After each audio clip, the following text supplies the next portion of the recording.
रिया ने एक दिन अचानक अपने पति राज को एक औरत को बाहों में लिए हुए देख लिया, लेकिन रिया ने न कोई हंगामा किया और न ही कोई लड़ाई। वह बस दोनों के सो जाने का इंतजार करती रही। जैसे ही राज और वह महिला गहरी नींद में चले गए, रिया ने चुपचाप राज की बेवफाई के सबूत अपने मोबाइल में कैद कर लिए और एक निर्धारित समय का संदेश सेट किया ताकि सुबह यह सबूत सीधे राज तक पहुंच जाए। इसके बाद रिया बिना किसी को बताए इस शहर से हमेशा के लिए चली गई। अगली सुबह जब राज घर पहुंचा तो उसने देखा कि रिया का कमरा बिल्कुल खाली था। उसके भेजे गए संदेशों का भी कोई उत्तर नहीं मिला। तभी उसे एहसास हुआ कि उसने सच में अपनी पत्नी को खो दिया। कुछ दिन पहले ही राज ने रिया को एक रियलिटी शो हेलो पार्टनर में एक अजनबी के रूप में भाग लेने को कहा। शो में राज को रिया और दूसरी लड़की मीरा के बीच चुनाव करना था। सबके हैरान होने पर राज ने मीरा को चुना। गेम के बाद राज ने रिया को समझाया कि यह सब सिर्फ शो की स्क्रिप्ट का हिस्सा था और 21 दिन बाद सब कुछ सामान्य हो जाए। उसने रिया से शो का एक समझौता पत्र भी साइन करवा लिया। लेकिन जब रिया अपने कमरे में वापस गई तो उसे मीरा के बैग से एक घर परिवार पंजीकरण पुस्तक गिरती दिखी। रिया यह देखकर स्तब्ध रह गई, क्योंकि उसके पहले पृष्ठ पर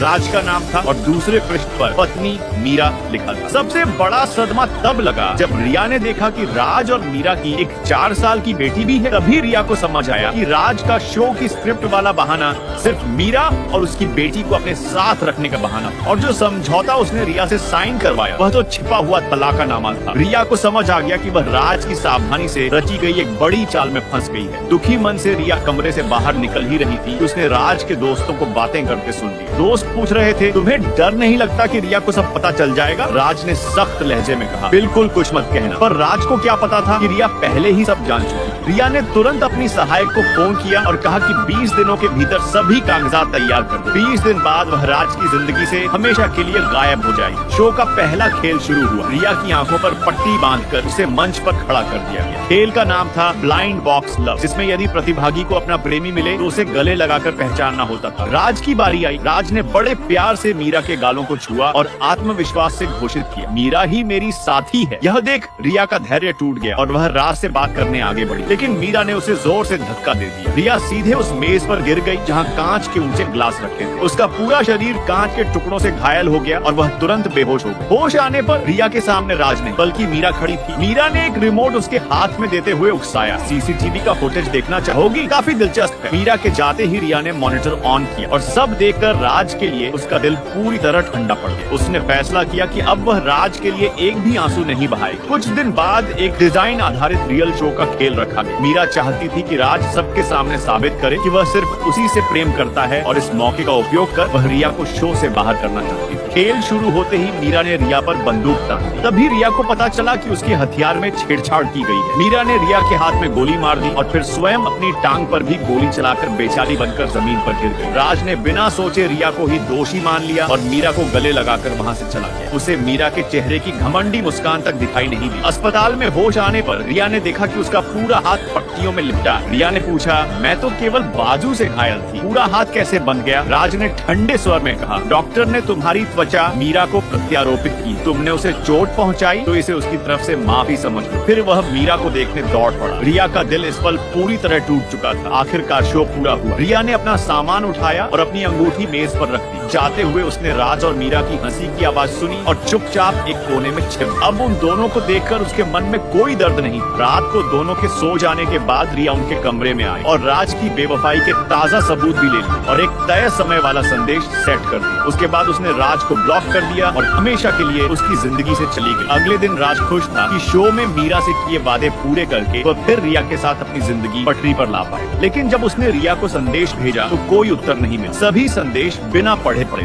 राज घबरा गया क्योंकि रिया तो हमेशा कुछ सेकंड में उत्तर देती थी। वह तुरंत रिया के कमरे में पहुंचा, लेकिन अब तक बहुत देर हो चुकी थी।